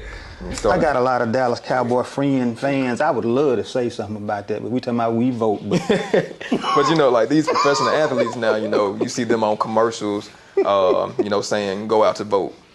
Seeing somebody like a LeBron James or I'm trying to think of a good quarterback that ain't Dak Prescott because he ain't that good. He decent. Yeah, he Mississippi State. We gonna support old Dak, but Okay, but like a Patrick Mahomes, he'll get up there and tell people to go out to vote. Do you feel like those professional athletes getting out, telling the community to vote, telling the world to vote, do you think that will make a change at the polls this year? Yeah, people look up to professional athletes, singers, and they'll change their hairstyle just because Beyonce had it, Tay-Tay had it, and they'll be a Chiefs fan because she dating Travis Kelce. Football is getting more exposure just because she's dating Travis Kelce. So, yes, when they say and they need to speak out more, and there's a lot of them doing it. I'm not criticizing them because there's a lot of them speaking out now about getting out and vote. But more need to speak out when you have the opportunity to tell people to get out and vote. Well, Mr. Tracy and Mr. Evans, I appreciate y'all for taking the time to talk with me today. We'll be right back after this break. Barbershop Talk was a way just to see what locals are thinking about this presidential election. We want to take one final hit to Dr. Anthony in the studio at the desk with two representatives. Dr. Anthony, what can you say to wrap up tonight? Well, we hope a lot. Some interesting things have been going on, Mariah, and we're going to talk about that. But I want to just tell you who I have with me as my guest. We have Nicholas Thompson, who is a local Republican pollster who does data. And then we have Chet Taylor, who is the head of the Democratic Party for the state of Mississippi. We want to say at the outset, we don't have a whole lot of data that we can talk about at this particular juncture. But there's some interesting things that are going on statewide. And that's with the Senate, and that's with the congressional races, and it's with the Supreme Court race. So can we kind of look at where we are and what are those differences and what makes all of this so interesting for the state of Mississippi? Well, number one, I think it's a big pivot from the national scene. We know that the race has been called early. Numbers came in before 7 o'clock declaring Trump winning the state of Mississippi, which we know we are a deep red state. We know that there's a very conservative state. Of course, from my perspective, we wanted to do much better. But when it boils down to some of the down ballot races, they're going to be very competitive. You have Congressman Thompson's race in the 2nd Congressional District, and also a judicial race for the Supreme Court that we know there's going to be neck and neck. So there's some interesting things happening more locally that actually, for lack of a better word, trumps some of the national politics that we're seeing. Yeah, the Supreme Court is really interesting because that gets a lot of national news with what happens to the U.S. Supreme Court and how influential it is now in our daily life. So now we have an opportunity to vote on that here in the state. You don't have an opportunity to vote on that in the United States Supreme Court. So that's interesting for Mississippi that we get to vote on that. I think we have few results coming in so far, but we were talking earlier, that could go to a runoff. There's 5 candidates in that race.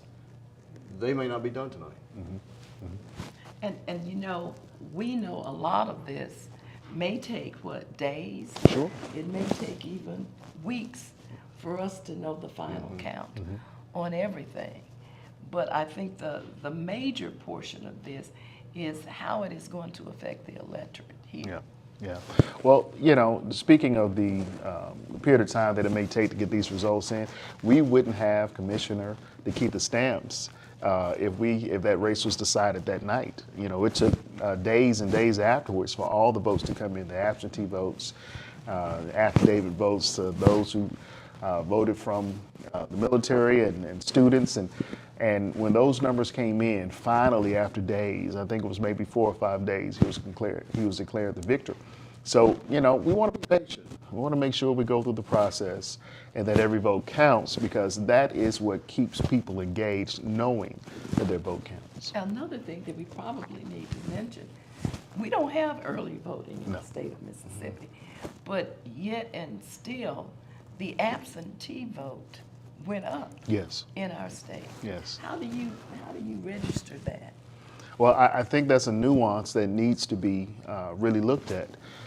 As party leader, it's important for me to look at the numbers and look at certain trends so that we can be better prepared next election cycle when it comes to absentee, because that is actually the workhorse of how we determine whether or not these elections will be projected in a certain period of time. So we know we got to do a better job with that. Yeah, there's clearly appetite for it because we don't have early voting, yet people exercise their right as the ability they could to early vote through absentee. And I think it's particularly interesting because you had Donald Trump, you had other Republicans kind of criticizing early voting, and yet nationally, huge numbers of Republicans are voting early, almost against what they were encouraged to do by some of their leaders. I think that's really interesting and what that means for the state and for the country. It seems like there is an appetite to get out there and exercise that vote early. And we've got so many states that have just pushed early voting. Yeah. Do you think that that will happen in the state of Mississippi? Well, you know,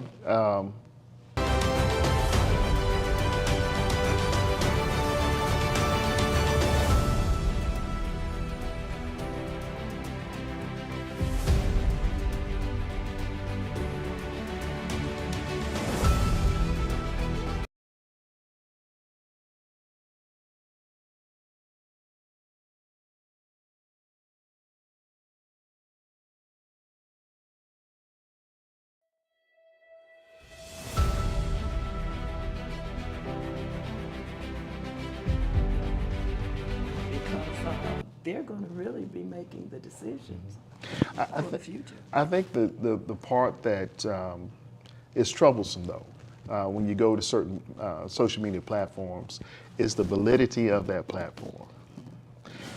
Can you really trust TikTok in all of its different ways to reach out to folks, to actually be held accountable and accurate for information that they're pulling out? You know, you can.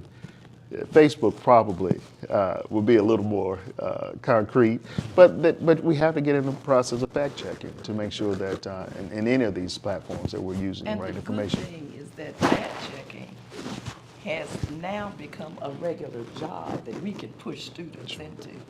It has really, really, I think, stretched it and really shown students exactly what we can do in that particular arena.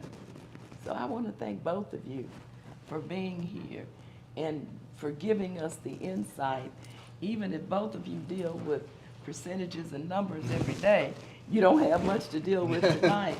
But there's something that came across that at least gave you an indication of what's to come.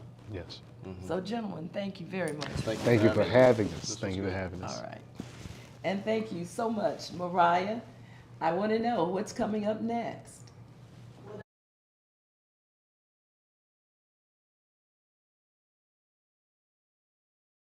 Introducing Zaxby's new chicken finger tacos. One with pico and creamy chipotle ranch, and the other with bacon and avocado ranch. Chicken experts since 1990. Taco experts since now. Woo, saucy! Zaxby's.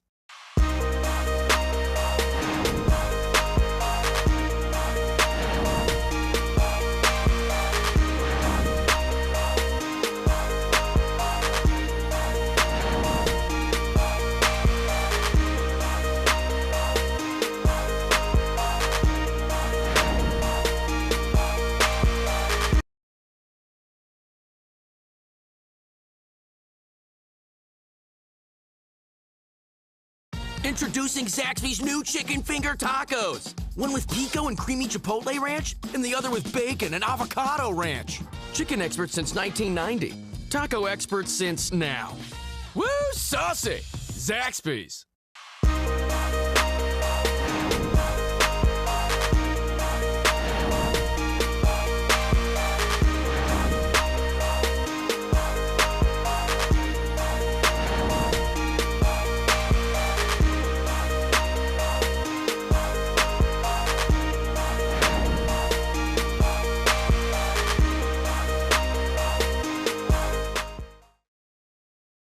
This is what we work for.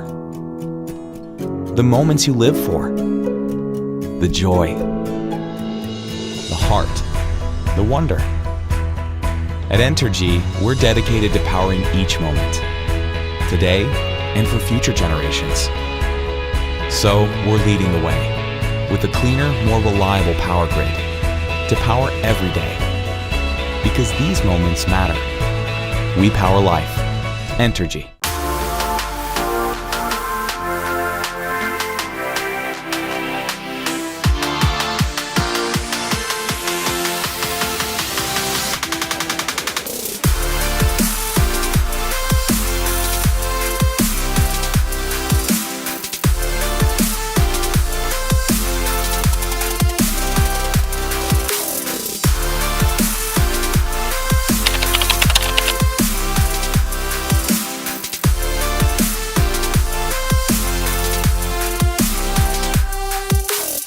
Health has always been reactive, focused on fixing problems as they happen.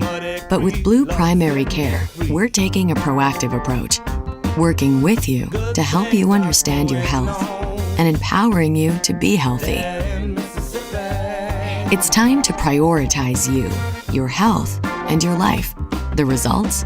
Less worrying and more living. Blue Cross and Blue Shield of Mississippi. It's good to be blue.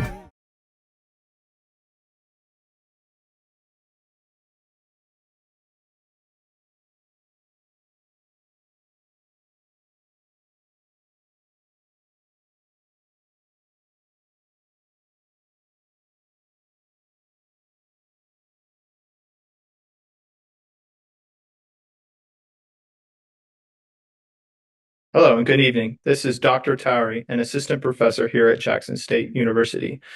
Tonight, I would like to speak with everyone on how we can use generative AI and artificial intelligence to help us be informed as voters.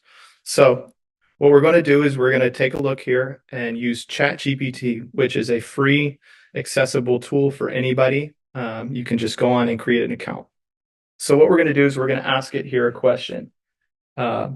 Looking at and telling that this that we're undecided voter, and for this upcoming presidential election, I want to know about the candidates a little bit more. And so we're asking it here to give us information, 5 positive things and 5 negative things about each presidential candidate, Donald Trump and JD Vance, as well as Kamala Harris and Tim Walz. So let's ask it and see what it gives us.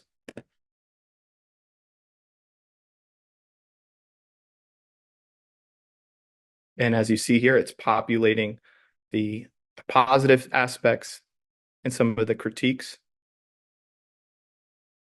It's giving us it for each, the president and for the vice president candidate. All right, and as that's populating, let's take a look.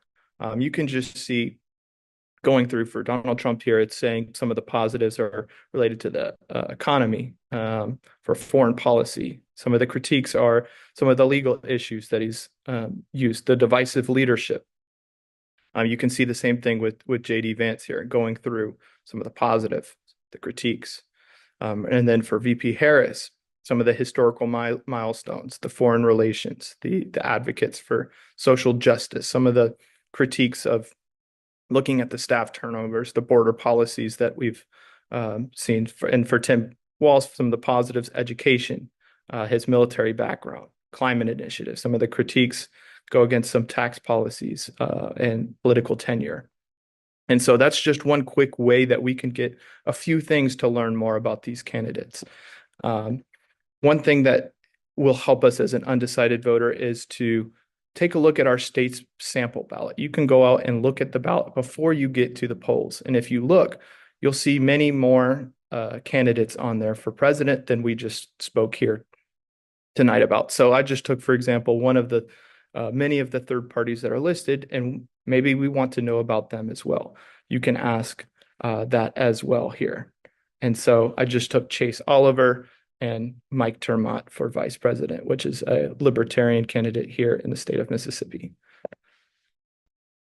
And so you can have it ask the same thing, the 5 positive things, the 5 negative things, just to give us a little bit of information here about each candidate, those that might not get as much screen time. And so briefly here, we can see it calculating it out and giving us information here, the positives, the critiques for each of these candidates. All right, some of the positives here quick are the LGBTQ plus advocacy, transparency, criminal justice reform. Some of the critiques of policy, voter appeal challenges, budgetary cuts, and their base. And you can see that there's similar things here with the vice president candidate as well.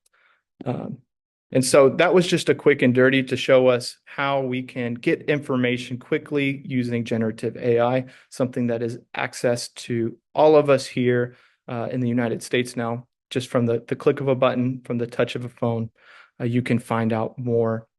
And so very important to note it, though, that this information is limited, right? It's not 100% accurate. We need to make sure that we are checking and double checking our information here.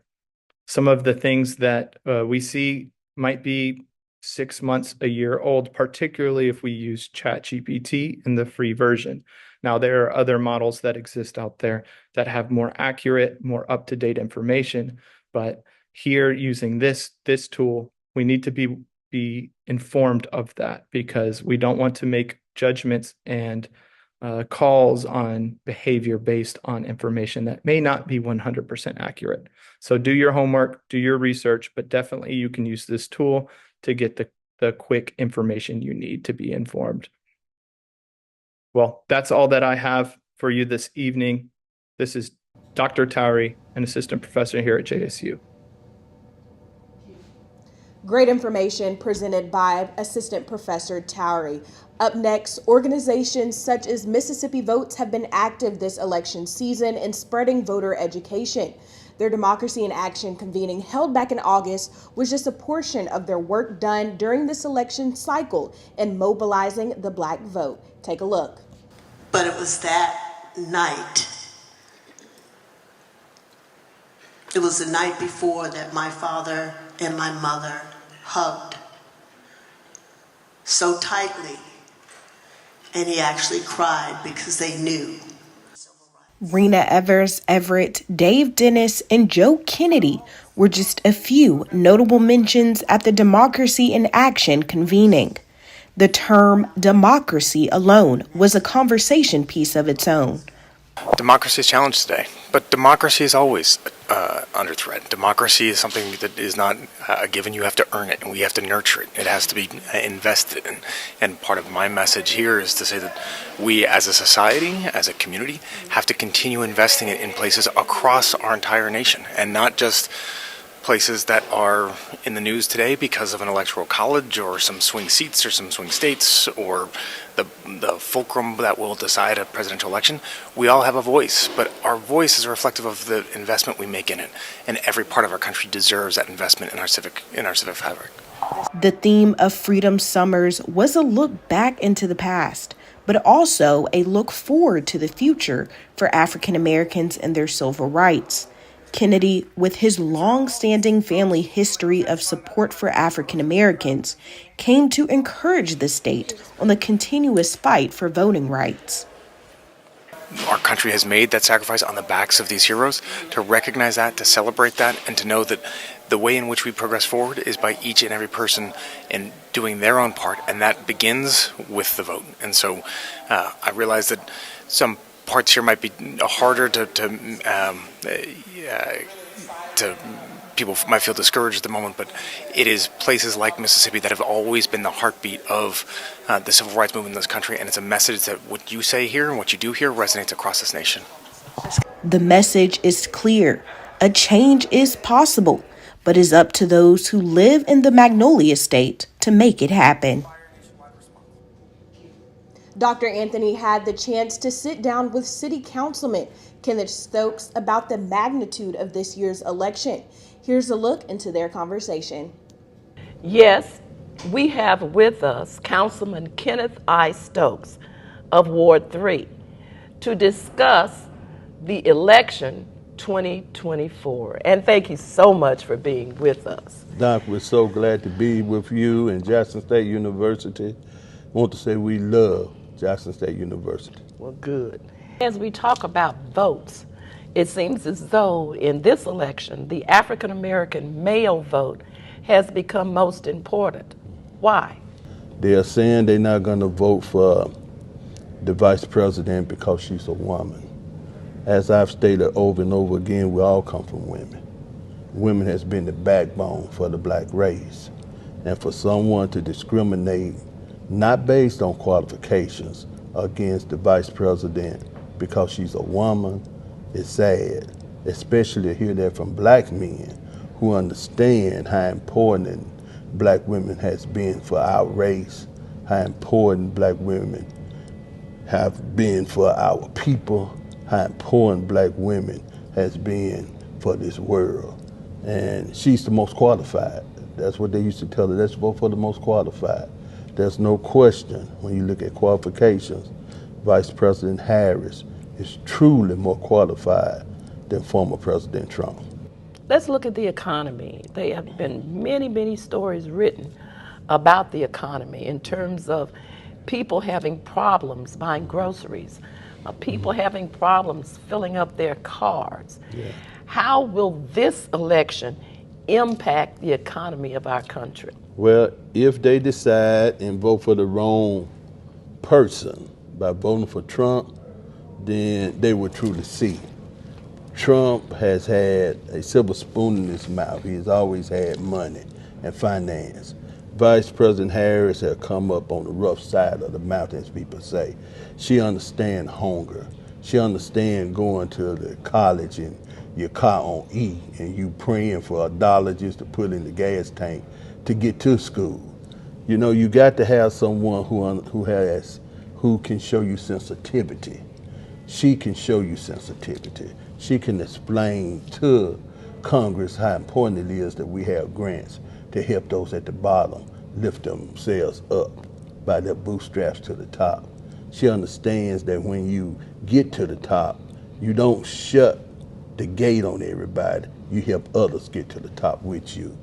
We need to make a good choice, and that choice is Vice President Harris to help the people because she's for the people and she's from the people.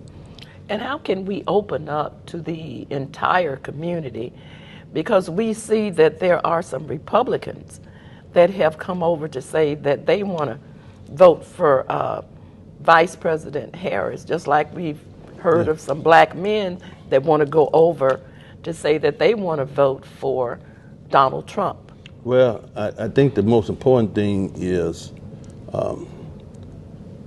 the white Republicans realize that the vice president is the most qualified.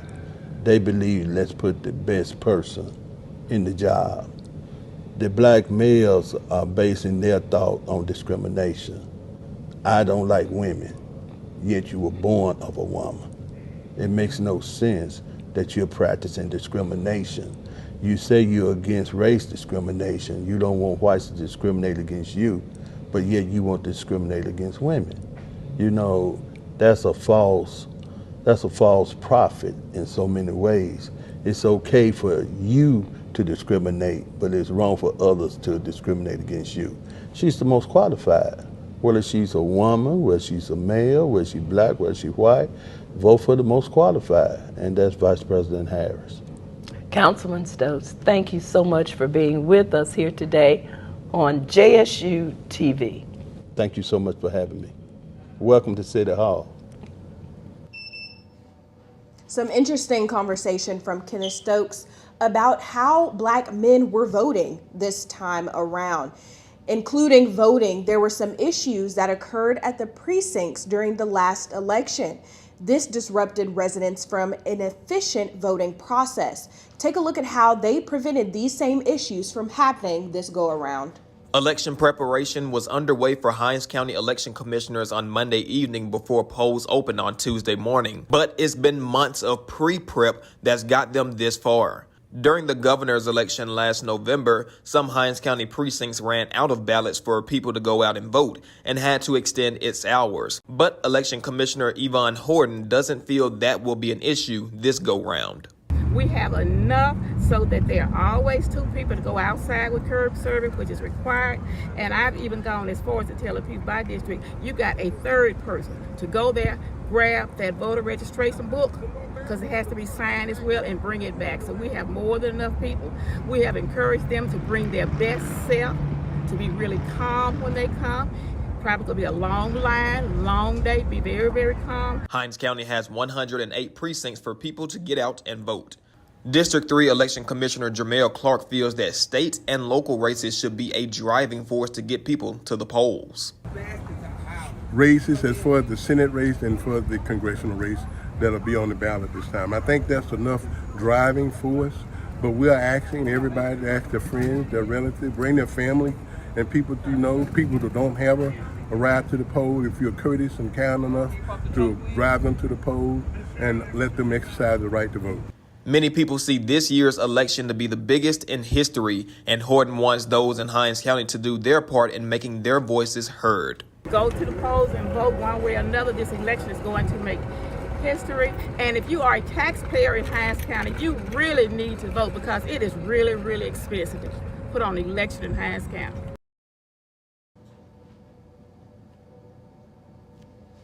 It's so important to make sure that each precinct is prepared and equipped to host hundreds of residents trying to cast their ballots. Well, this ends our election coverage for tonight's JSU TV Mississippi Votes 2024. We want to thank you for joining us. We give a big thanks to all the production and crew who made this show air, the JMS department and their students, all representatives and lawmakers who came to speak with us, and many other people who had their hands in on this broadcast. Again, I'm Mariah Norman, and we hope you all have a great rest of your night.